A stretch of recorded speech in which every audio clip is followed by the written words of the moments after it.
पृथ्वी की गतियां या motion of the earth.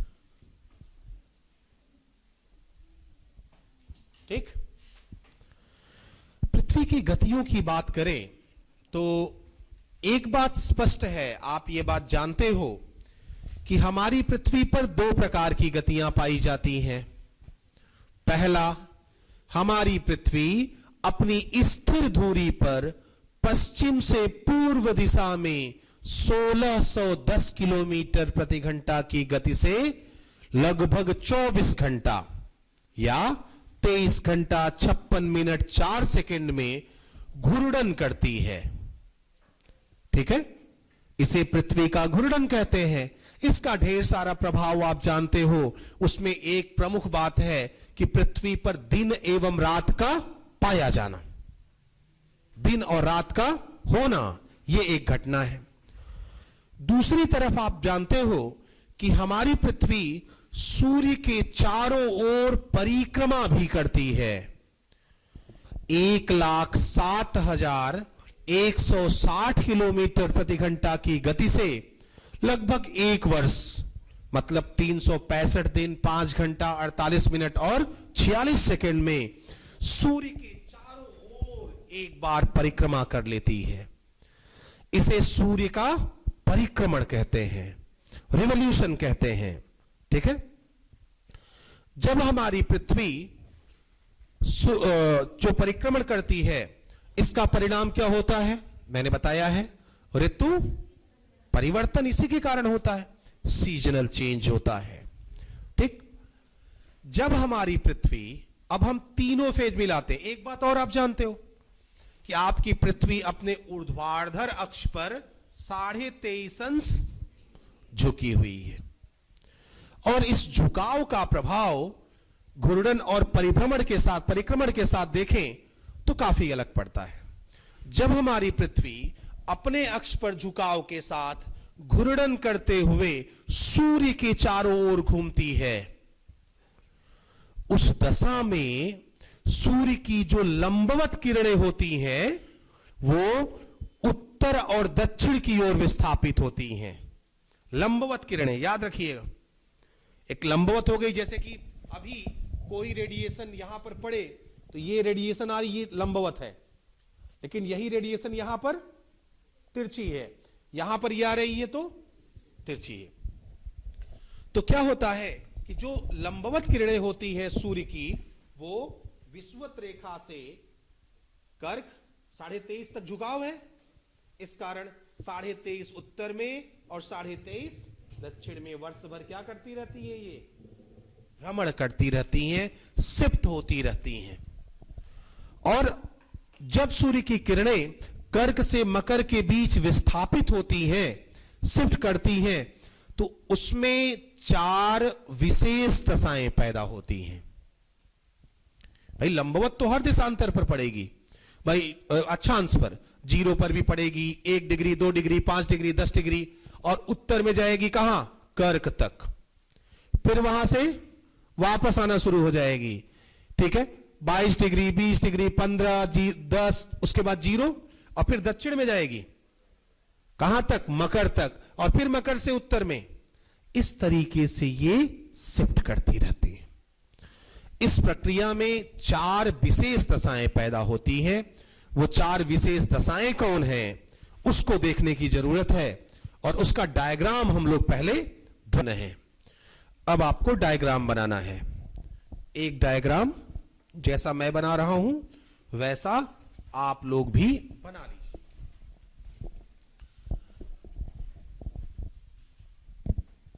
सबसे पहले यहां मैं पृथ्वी को बना देता हूं।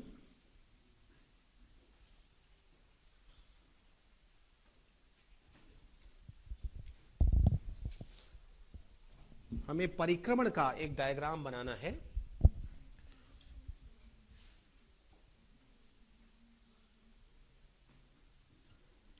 एक ये हो गया पृथ्वी, एक हम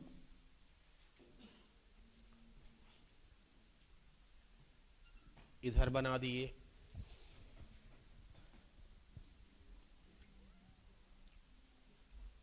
एक हम यहां बना दिए और एक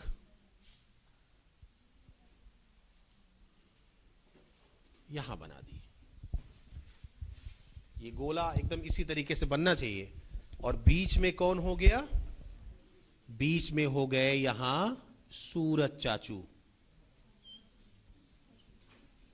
सन। सन बन गया। अब सूर्य से ऊर्जा चारों तरफ निकलेगी। इसी की परिक्रमा तो पृथ्वी करती है। और ये गोल गोल क्या कर रही है? पृथ्वी घूम रही है। मैंने 3 शब्द मेंशन किया, झुकाव, घूर्णन और परिक्रमण। ठीक है। अब जो है, अगर झुकाव देखें,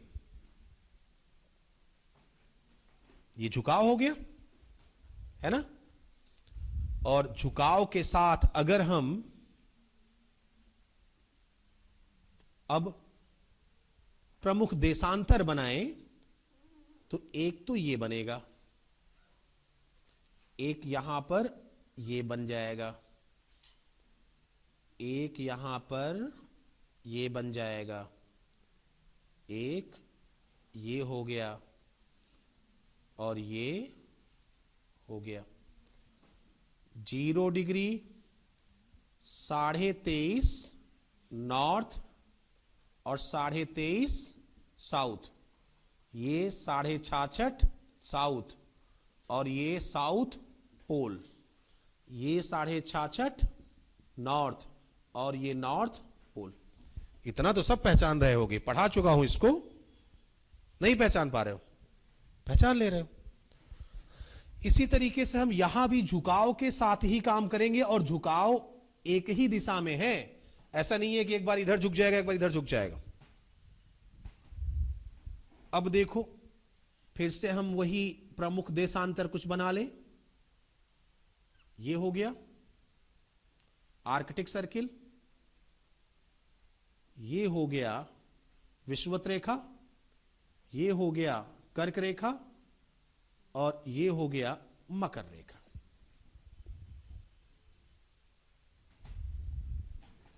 ये है 0 degree 23.5 south, 23.5 north, Arctic circle उत्तरी ध्रुव, अंटार्कटिक सर्किल और दक्षिणी ध्रुव। ठीक। अब इसी तरीके से झुकाव के साथ हम यहां भी बनाएंगे और फिर से देखेंगे। ये बन गया आर्कटिक और अंटार्कटिक सर्किल, ये आपकी विषुवत रेखा, ये कौन सी रेखा हो गई?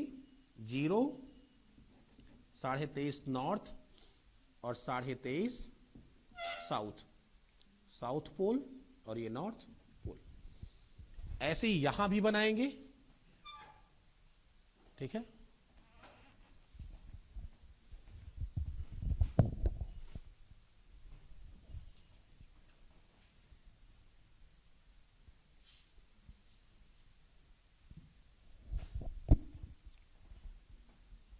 ये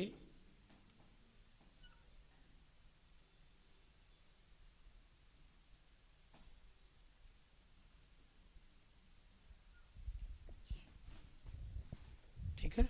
लिखने की जरूरत तो नहीं है, लिख दे। हैं? जब सब लिखें तो एक काहे छोड़े?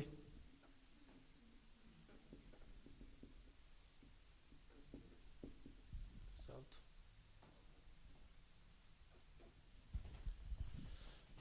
बना लिया आपने? जो ना बना पाए हो फोटो खींच लें, घर पर बढ़िया से बना लेंगे। अभी समझ लें।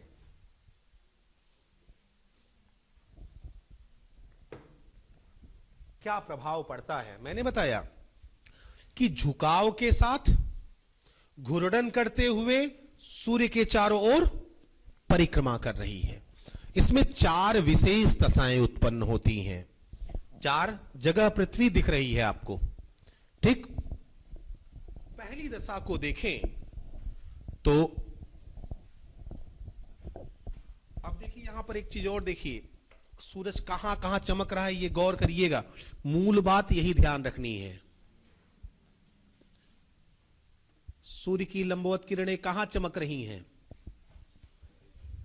कर्क अक्षांश पर। इस डायग्राम में यहां पर ये चमकेंगी, मैं कहां तक ले गया हूं इसको, 0 डिग्री पर।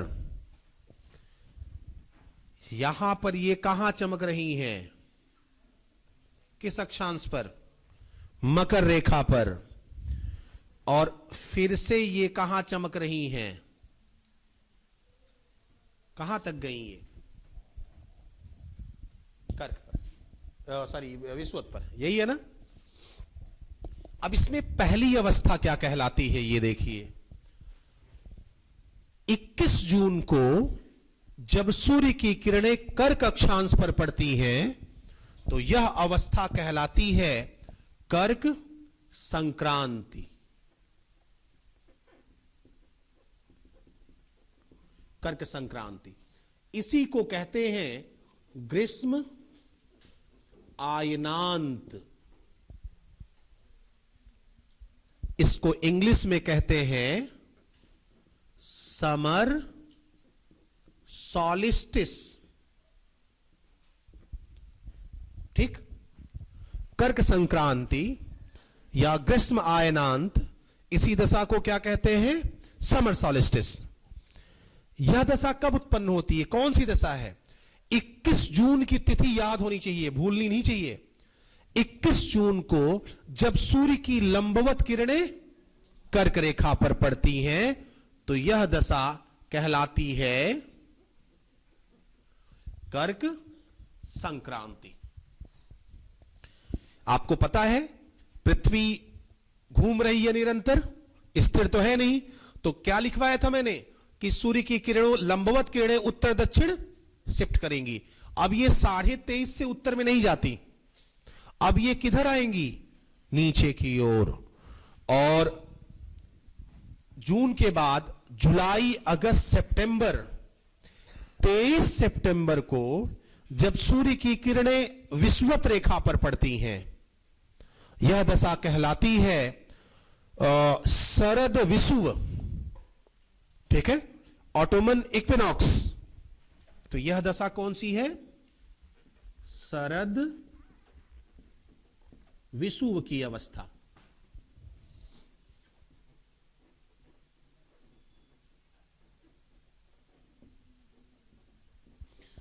ऑटोमन इक्विनॉक्स कब उत्पन्न हुई? ये 23 सितंबर को।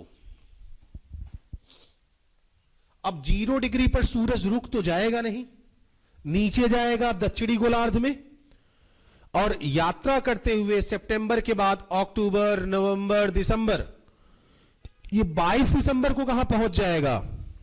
ये पहुंच जाएगा मकर पर। और यह दशा क्या कहलाएगी? मकर संक्रांति। या इसी को क्या नाम देंगे? इसी को नाम देंगे शीत आयनांत, विंटर सॉलिस्टिस। क्या कहते हैं इंग्लिश में इसको? Winter solstice. ठीक है, ये क्या लिखे? मकर, मकर संक्रांति। मकर संक्रांति की तिथि क्या है? 22 दिसंबर।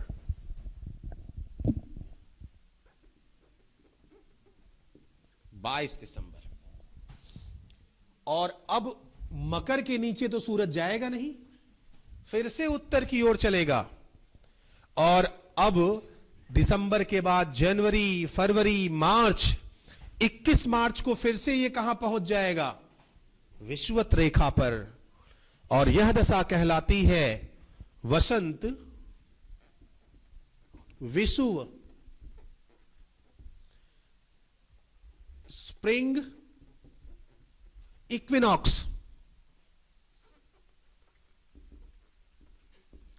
स्प्रिंग इक्विनॉक्स मतलब बसंत विषु, और यह दशा उत्पन्न होती है 21 मार्च को। तो सब लोग बोलो, बताओ कर्क संक्रांति कब होगी? 21 जून। शरद विषुव, उसके बाद मकर संक्रांति, और बसंत विषुव 21 मार्च। ये चारों तिथियां एकदम याद होनी चाहिए। क्या प्रभाव पड़ता है, एक एक को देखते हैं। हमने कहा 4 विशेष दशाएं हैं, तो विशेष दशाओं को हमें सिद्ध भी करना पड़ेगा। मैंने बताया कि की दशा तब उत्पन्न होती है जब सूर्य की लंबवत किरणें कर्क रेखा पर होती हैं। ठीक है, तो पहली बात क्या निकल करके आई? सूर्य की लंबवत किरणें कर्क रेखा पर, कर्क अक्षांश पर। 21 जून को जब सूर्य की लंबवत किरणें कर्क रेखा पर होती हैं, यह दशा कर्क संक्रांति कहलाती है। इस दशा का परिणाम यह होता है कि जब 21 जून को कर्क पर चमकती हैं, तो कर्क अक्षांश पृथ्वी की सबसे गर्म अक्षांश बन जाती है 21 जून के दिन। ठीक है, क्योंकि यह बात नए लोग भी समझ लें कि जो लंबवत किरणें होती हैं वो तिरछी किरणों की तुलना में ज्यादा सूर्यातप प्रदान करती हैं। क्यों? ज्यादा एनर्जी देती हैं। कोई भी एनर्जी रेडिएशन होगी, अगर आ रही है, अगर तिरछे आएगी तो कम देगी, और अगर सीधे आएगी, लंबवत आएगी तो ज्यादा देगी। क्यों भाई? नए लोग बताएं, कोई समझ पाए हो तो, जो इधर अभी आए हैं जियोमॉर्फोलॉजी से, आज पहले दिन जो आए हैं वो भी बता सकते हैं ऐसा क्यों होता है।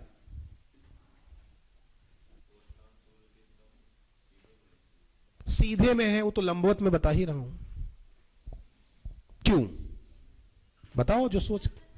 आप नहीं, आप जानते हो।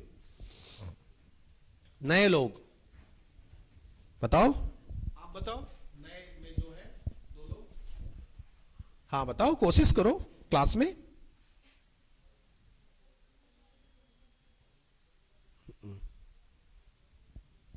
नहीं आइडिया लग रहा है?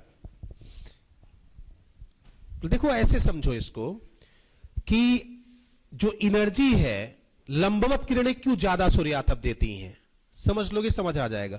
इसके पीछे 2 कारण हैं। 2 कारण में पहला कारण क्या है? पहला कारण यह है कि पहली बात की जो लंबवत किरणें होती हैं वो प्रति इकाई कम क्षेत्र में कंसंट्रेट होती हैं, उनका फैलाव ज्यादा क्षेत्र में नहीं होता। और चूंकि जो किरणें हैं वो पैकेट ऑफ एनर्जी है, तो जो ज्यादा क्षेत्र में ऊर्जा दे दे और कम क्षेत्र में ऊर्जा दे, तो ज्यादा ऊर्जा तो कम क्षेत्र वाले को मिलेगा। बंटवारा कम क्षेत्र में रहा, प्रति इकाई कम क्षेत्र में ही वो ऊर्जा संकेंद्रित हुई। लंबवत किरणें धरातल के प्रति इकाई कम क्षेत्र में संकेंद्रित होती हैं, इसी कारण प्राप्त होने वाली ऊर्जा की मात्रा बढ़ जाती। मान लीजिए बाबू की दौलत है 1 करोड़, ठीक है, 2 भाई हैं, दोनों के पास 1-1 करोड़ है, एक लोगों के 10 बच्चे और एक लोगों के 2 बच्चे, तो ज्यादा क्षेत्र में बढ़ गया, तो नीचे जो दौलत मिली कितना कितना मिली, एक लोगों को 10-10 लाख मिलेगी और एक लोगों को 50 लाख मिलेगी, तो बंटवारा ज्यादा नहीं होना चाहिए। और आप भी देखो, लंबवत किरणें ऐसा करती हैं, कमरे को अंधेरा कर दो और बोर्ड जो प्लेन है इस पर सीधे ऐसे टार्च मारो, देखोगे कि रोशनी इतने में केंद्रित हो गई है। लेकिन अगर तिरछे मारोगे तब क्या होगा? तब वो एनर्जी फैल जाएगी। अभी जाड़े में, अभी गेहूं का जाओ गांव में पानी लगाओ, गेहूं की सिंचाई उचाई चल रही होगी इस समय, और अंधेरा रहे, टार्च लिए रहो और मेड़ी पर से जा रहे हो, ऐसे रखते हो टार्च को जमीन पर। कैसे रखते हो? ऐसे। क्यों ऐसे रखते हो? क्योंकि वो रोशनी ज्यादा भले न दे, लेकिन ज्यादा क्षेत्र में दे। बात समझ आया? हल्का सा उजला हो, दिखाई दे रास्ता हमें बस, लेकिन अगर आहट हो, लग रहा है सांप या बिच्छू, कुछ सरसराहट की आवाज आ जाए, तो अब ज्यादा रोशनी की जरूरत है ना, तो क्या करते हो, अगल बगल देखते हो ना कि कहीं कुछ है तो नहीं, सिर्फ रास्ता देखना है, कम ऊर्जा है ज्यादा क्षेत्र में, और जब कुछ आहट हुई तो उसको कंसंट्रेट कर देते हो एकदम सीधे जमीन पर, तो ये होता है। दूसरा कारण, हमारी पृथ्वी को अगर देखो, छोटा सा डायग्राम यहां बना दे रहा हूं, ये है अर्थ, ये है सूर्य, और ये है उसका मान लीजिए वायुमंडल। ये वायुमंडल भी तो घेरे है, और कोई भी एनर्जी आएगी उसको वायुमंडल पार करके ही धरती तक पहुंचना होगा। अब जरा बताइए, दो रेडिएशन जा रही हैं, गौर करिएगा, सतह पर पहुंचने के लिए किसको ज्यादा यात्रा करनी पड़ी, जो तिरछी है या जो लंबवत है? तिरछी वाली को वायुमंडल में ज्यादा दूर तक यात्रा करनी पड़ती है, और जब यात्रा करेगी तो ऊर्जा का क्षय भी होगा। वायुमंडल में जलवाष्प है, गैसें हैं, धूल कण है, उनको वो अवशोषित करेंगी, अवशोषित करेंगी तो ऊर्जा की मात्रा कम हो जाएगी।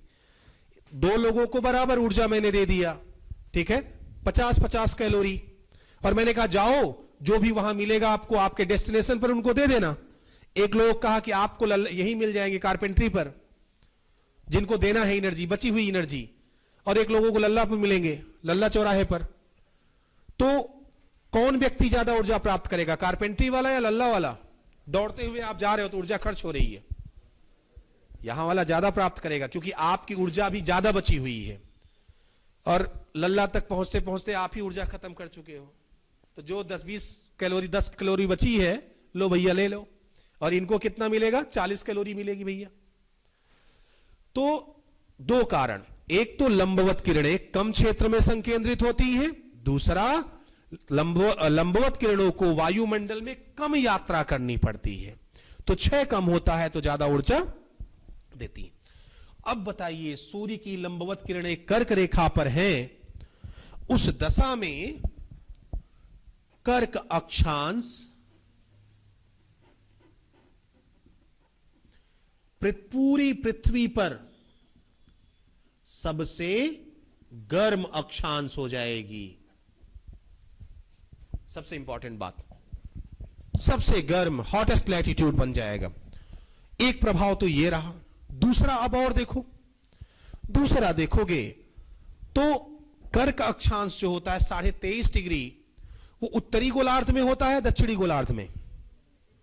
उत्तरी गोलार्ध में, अगर गोलार्ध वाइज देखें तो। अब सूर्य की किरणें किस गोलार्ध में लंबवत हैं और किस में तिरछी हैं? उत्तरी गोलार्ध में लंबवत हैं और दक्षिणी गोलार्ध में तिरछी हैं। तो ज्यादा सूर्यातप किस गोलार्ध को मिलेगा तुलनात्मक रूप से? जहां लंबवत होंगी, और जब ज्यादा सूर्यातप मिलेगा तो उस तापमान भी ज्यादा होगा। तो कैसा मौसम होगा, ग्रीष्म ऋतु या शीत ऋतु? 11 बजे से है ना, तब तक छोटे वाले में बैठाओ लोगों को, ठीक है। शीत ऋतु वहां होगी, तो प्रभाव क्या पड़ा? प्रभाव ये पड़ा कि यहां पर इस स्थिति में उत्तरी गोलार्ध, शॉर्ट फॉर्म में नॉर्दर्न हेमिस्फीयर लिख दिया मैंने, इस स्थिति में उत्तरी गोलार्ध में इंसोलेशन कैसा प्राप्त होगा? ज्यादा।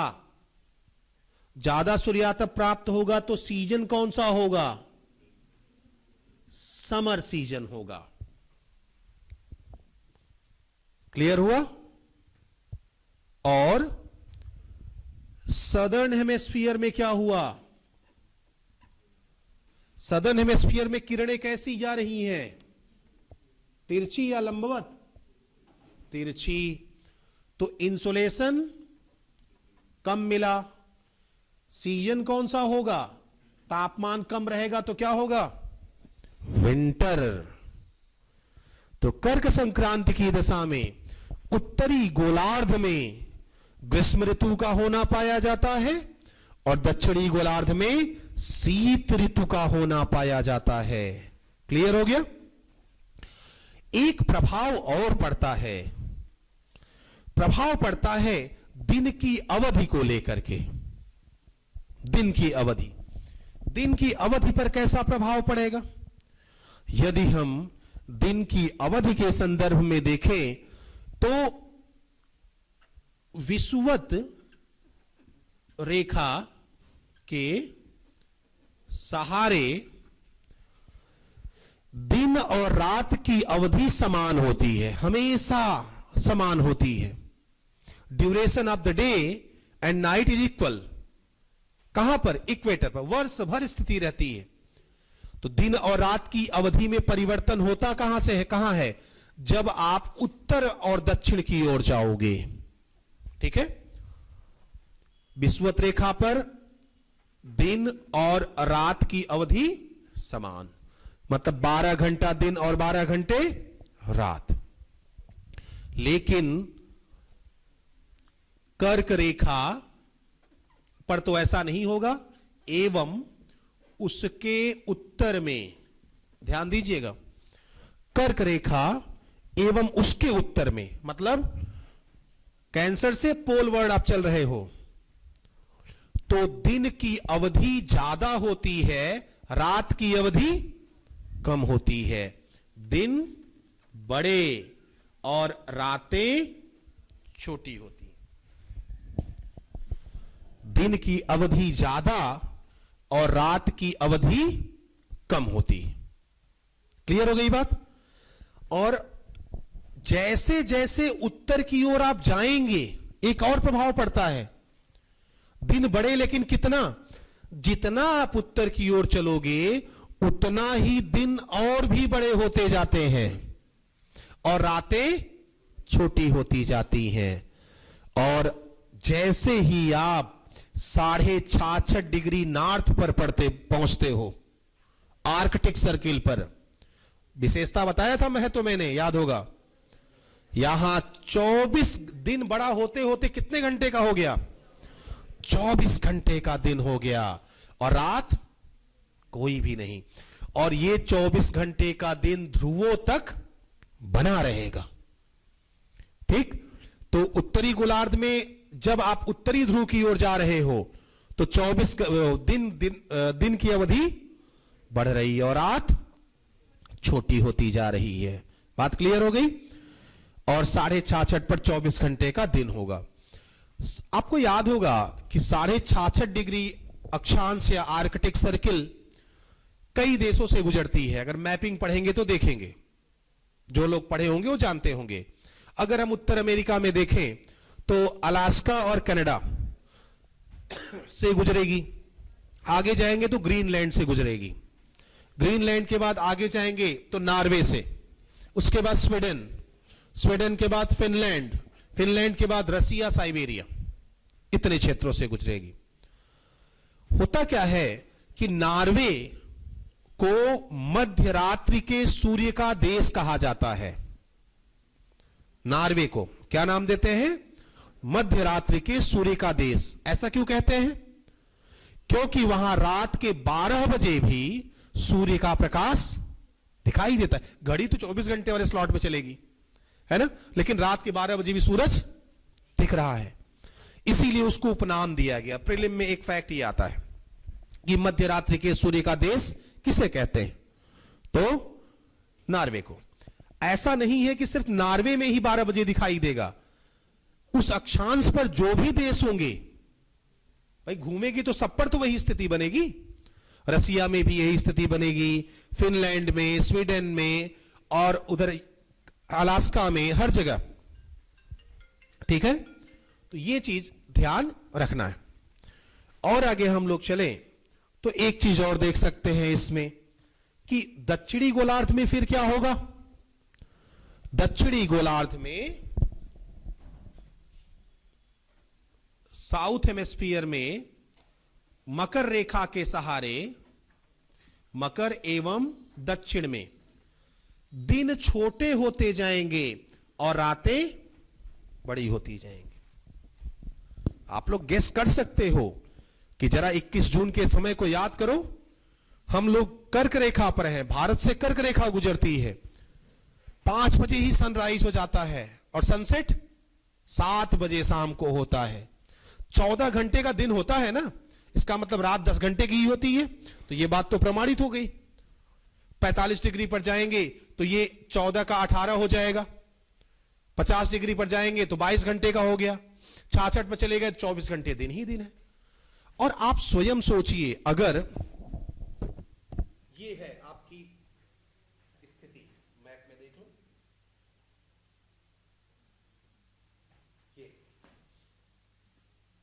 ये है ना, ये है स्थिति कर्क संक्रांति। सब लोग देख लो, अपनी आंखों को सूरज मानो, आप स्थिर हो जैसे वहां स्थिर है।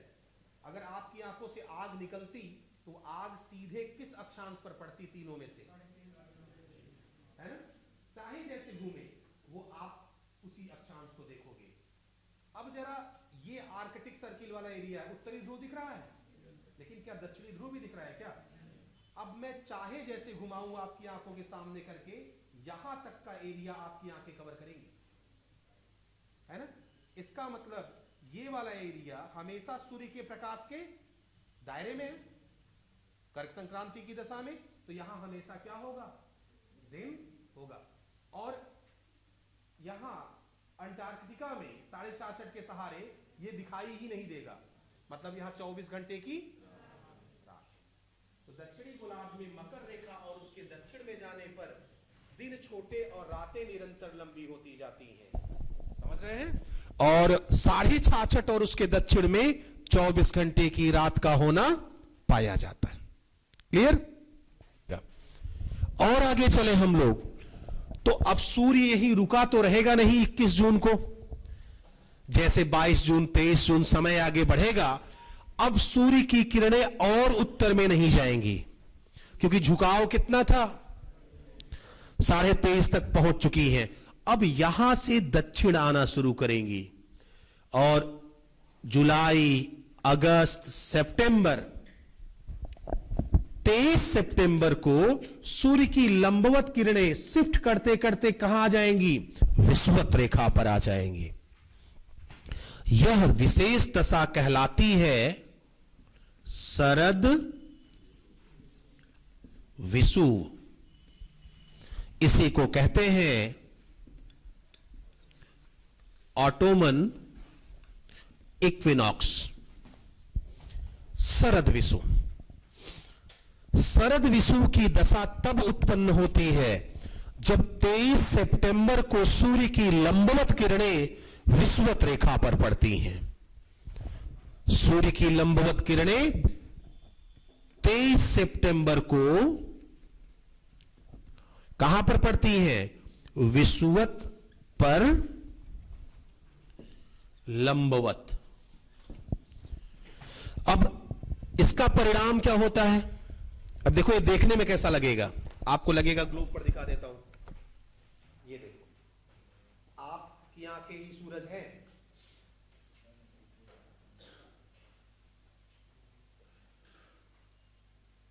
अब बताओ, अब आप किसको देख रहे हो अपनी आंखों के ठीक सामने? बीच वाला, ऊपर नीचे,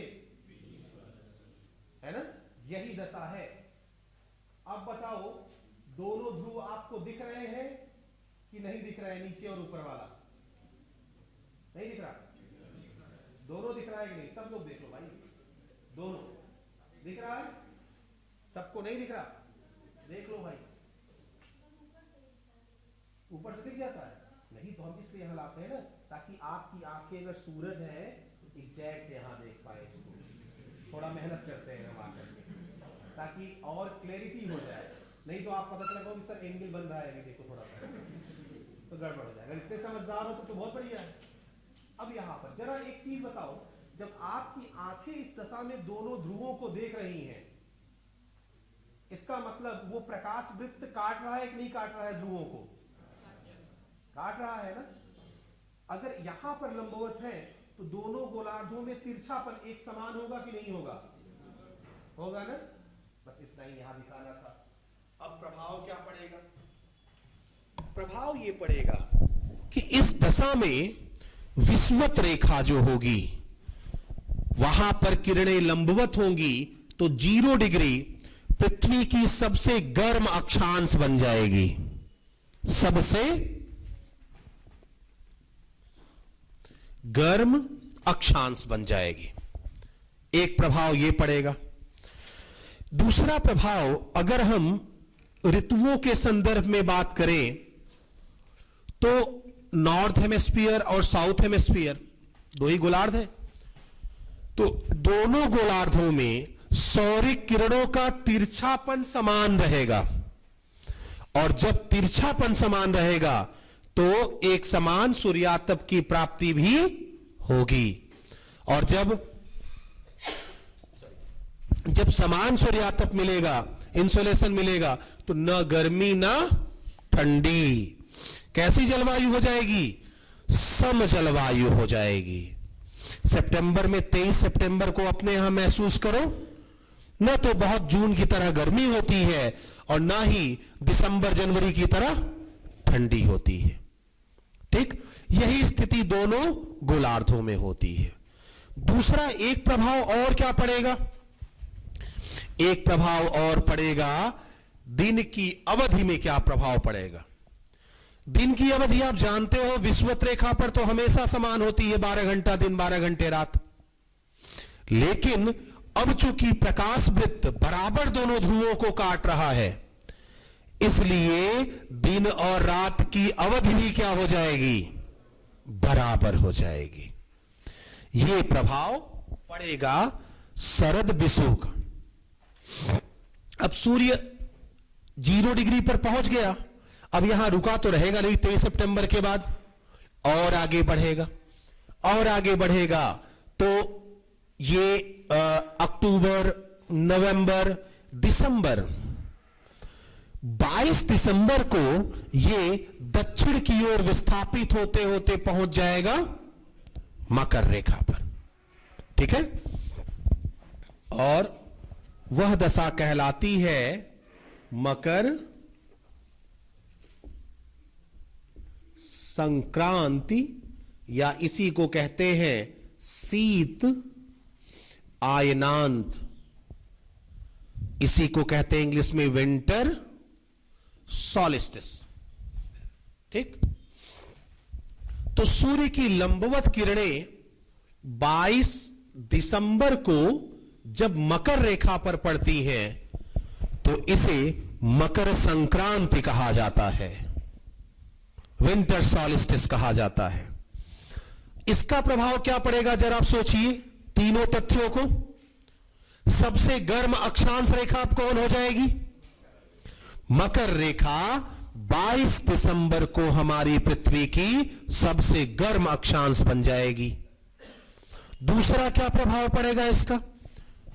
मकर रेखा सबसे गर्म बन गई, ठीक है, 23.5 डिग्री साउथ, ये हॉटेस्ट लैटिट्यूड हो जाएगा, ये सबसे गर्म अक्षांश। अब जरा ऋतुओं के संदर्भ में देखो, 23.5 साउथ, इसका मतलब दक्षिणी गोलार्ध है, और जब सूर्य की किरणें दक्षिणी गोलार्ध में सीधे पड़ रही हैं तो यहां ज्यादा ऊर्जा मिलेगी, और ज्यादा ऊर्जा मिलेगी तो यहां ग्रीष्म ऋतु का होना पाया जाएगा। ठीक है, तो साउथ हेमिस्फीयर में समर होगा, तो विंटर कहां होगा? नॉर्थ हेमिस्फीयर में एंगल देखो कैसा बनेगा, यहां पर तिरछा बनेगा, और जब उत्तरी गोलार्ध में तिरछी किरणें पड़ेंगी तो यहां क्या होगा? विंटर का होना पाया जाएगा, शीत ऋतु का होना पाया जाएगा। एक और प्रभाव आप देख सकते हो इसमें दिन की अवधि में, चूंकि विषुवत रेखा के सहारे दिन और रात की अवधि समान होती है, लेकिन सूर्य चूंकि मकर रेखा पर है, इस कारण दक्षिणी गोलार्ध में जो दिन की अवधि होगी, साउथ हेमिस्फीयर में जो दिन होंगे बड़े होंगे और रातें छोटी होंगी। मकर रेखा के सहारे आपको स्पष्ट पता चलेगा कि दिसंबर में मकर रेखा ऑस्ट्रेलिया से गुजरती है। इस समय यहां खूब गर्मी है, ठीक है, और उसके सहारे दिन 14 घंटे का हो रहा है। और आगे जैसे जैसे बढ़ोगे दिन की अवधि बढ़ती जाएगी और रात छोटी होती जाएगी। जब आप 66.5 साउथ पर पहुंचोगे, अंटार्कटिका सर्किल पर, वहां दिन बढ़ते बढ़ते 24 घंटे के हो जाएंगे और रात शून्य हो जाएगी। और यह स्थिति कहां तक बनी रहेगी? ध्रुवों तक। अच्छा, उसी 22 दिसंबर के समय उत्तरी गोलार्ध में क्या होगा? उत्तरी गोलार्ध में कर्क रेखा के सहारे दिन छोटे होंगे और रातें बड़ी होंगी, ठीक है। जरा दिसंबर जनवरी में इस समय एज्यूम करो, सनराइज कब हो रहा है? 11 बजे नहीं, वो तो मान लीजिए कि बादल बादल है। 11 बजे सनराइज कहां से होगा? लगभग 7 बजे, 7:15, 6:55 ऐसे सनराइज होता है। 7:15 पर हम लोग जो देख रहे हैं, अब इस समय 2 दिन से तो वो भी नहीं हो रहा है। सही कह रहे हैं आप, क्या करेंगे उसके लिए? लेकिन ये सनराइज का टाइम है। सनसेट कितने बजे होता है? 5 बजे। 5 बजे हो जाएगा, मतलब दिन की अवधि कितनी भी हो गई? 7 बजे से लेकर के 5 बजे तक 10 घंटे, और रात 14 घंटे की रात। तो दिन छोटे और रातें बड़ी हमें कर्क रेखा पर ही दिखने लगी। और उत्तर की ओर चलोगे तो रातें निरंतर बड़ी होंगी और दिन छोटे होंगे। 66.5 डिग्री पर क्या होगा? तो रात बढ़ते बढ़ते कितनी हो जाएगी? 24 घंटे, और ये ध्रुवों तक बना रहेगा। देख लो, मकर संक्रांति की अवस्था भी दिखा दूं। नीचे ना उतरो भाई, नहीं उतरता हूं, यहीं से दिखा देता हूं। देखो अब जो है, कौन सी अक्षांश आप देख रहे हो अपनी आंखों के सामने? मकर रेखा देख रहे हो? जरा गेस करो, क्या आपकी आंखें उत्तरी ध्रुव को देख पा रही हैं यहां पर? लेकिन दक्षिणी ध्रुव को? अगर आपकी आंखें देख रही हैं इस दशा में, इसका मतलब सूर्य का प्रकाश भी इस दशा में यहां पहुंचेगा। लेकिन उत्तरी ध्रुव पर जो सर्किल बनाया था, ये वाला कर्क संक्रांति वाले में दिखाया था, क्या वो दिख रहा है? लेकिन अब बताओ, अब कर्क संक्रांति में यहां पूरा लाइट पड़ रही है 24 घंटे, लेकिन मकर संक्रांति में एक बूंद लाइट नहीं पड़ रही है। तो 24 घंटे की क्या हो गई? रात हो गई वहां पर। तो 24 घंटे की वहां रात होती है। तो सवाल प्रीलिम में ऐसा भी दे सकता है, तिथियां चारों याद हैं, आपसे कहेगा कि बताइए कि अंटार्कटिक सर्किल पर किस तिथि को 24 घंटे की रात का होना पाया जाएगा? विकल्प में ये चारों तिथि जो 3-4 बनाएंगे अभी, यही दे देगा। 21 जून, 23 मार्च, 21 मार्च, 23 सितंबर, 22 दिसंबर। 22 दिसंबर को सवाल क्या था? अंटार्कटिक सर्किल पर, अर्थात 66.5 डिग्री साउथ पर 24 घंटे की रात कब होगी? 21 जून को। और आर्कटिक सर्किल पर 24 घंटे का दिन कब होगा? 22 दिसंबर, 21 जून को। और आर्कटिक सर्किल पर 24 घंटे की रात कब होगी? 22 दिसंबर को, ठीक है। ये प्रभाव रहा। अब और आगे चलते हैं, और आगे हम लोग चलेंगे तो अब सूर्य यही रुका तो रहेगा नहीं, आगे की ओर बढ़ेगा। आगे की ओर ये बढ़ेगा तो अब दिसंबर के बाद जनवरी, फरवरी, मार्च, आते आते यहां 21 मार्च को ये पुनः कहां पहुंच जाएगा? विषुवत रेखा पर। और 21 मार्च को सूर्य जब विषुवत रेखा पर पहुंचेगा, यह दशा कहलाएगी वसंत विषुव। इसी को नाम देते हैं स्प्रिंग इक्विनॉक्स, वसंत विषु। वसंत विषु की दशा तब उत्पन्न होती है जब सूर्य की लंबवत किरणें 21 मार्च को विषुवत रेखा पर पड़ती हैं।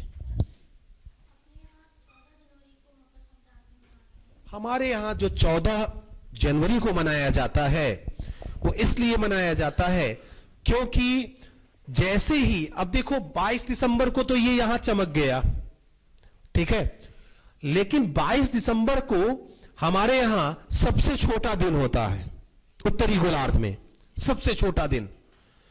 अब चूंकि सूर्य उत्तर की ओर आना जो है कि शुरू कर दिया, अब ये धीरे धीरे आगे की ओर बढ़ेगा। 1-2 दिन में कुछ पता नहीं चलता है। तो धार्मिक मान्यताएं हैं, हमारे जो पौराणिक मान्यताएं हैं कि लगभग 10, 12, 15 दिन बाद ये चीज हमें 20 दिन बाद स्पष्ट पता चलने लगती है कि तिल तिल दिन क्या हो रहा है। अब दिन कैसे बढ़ता है, तिल तिल, गांव में कहावत है ना। तो वैसे दिन का हल्का सा बढ़ना स्पष्ट होता है। तो 14 जनवरी को ये धार्मिक पौराणिक कारणों से ऐसा माना गया। लेकिन भौगोलिक कारण से देखोगे तो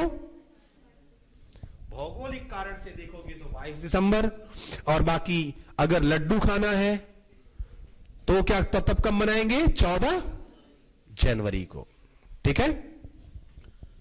अब जरा आइए 21 मार्च को देखें, स्प्रिंग इक्विनॉक्स में क्या होगा।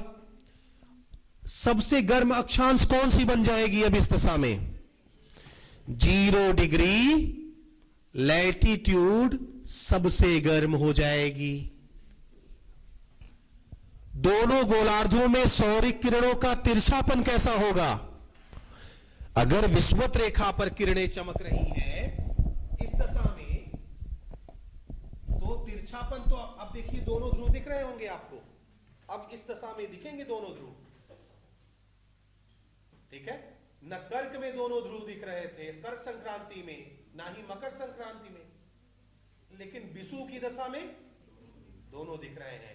तो सूर्य का प्रकाश दोनों जगह मिलेगा, दिन और रात की अवधि दोनों जगह समान होगी, गर्मी और ठंडी दोनों जगह समान पड़ेगी, मतलब सम जलवायु रहेगी। ये इसका प्रभाव रहा। मतलब बसंत विषु कमोवेश शरद विषु की तरह ही होता है, ठीक है। बसंत और शरद ये उत्तरी गोलार्ध में के संदर्भ में इसको नाम दे दिया गया। कर्क ग्रीष्म आयनांत और शीत आयनांत भी इसीलिए दिया गया। जरा सोचो कि भाई ठीक है, हमारे यहां गर्मी पड़ी तो हमने 21 जून को ग्रीष्म आयनांत कह दिया, यूनिवर्सली समर सॉलिस्टिस।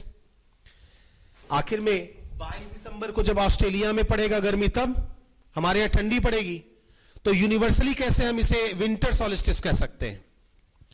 इसलिए कह देते हैं क्योंकि विश्व की अधिकांशतः जनसंख्या, अधिकांशतः स्थलीय भाग कहां पाए जाते हैं, उत्तरी गोलार्ध में। उत्तरी गोलार्ध को लैंड हेमिस्फीयर कहते हैं, स्थलीय गोलार्ध कहते हैं। और जितनी भी बातें हम लोग करते हैं अपने संदर्भ में करते हैं। आपसे पूछा जाए कि कौन कौन से देश हैं बताइए जो ग्रीष्म ऋतु में क्रिसमस का पर्व मनाते हैं। जितने भी देश मकर रेखा के सहारे होंगे वो सब मनाएंगे। जैसे ये बताओ चिली में होगा कि नहीं होगा। चिली में कब मनेगा क्रिसमस, गर्मियों में, ठीक है।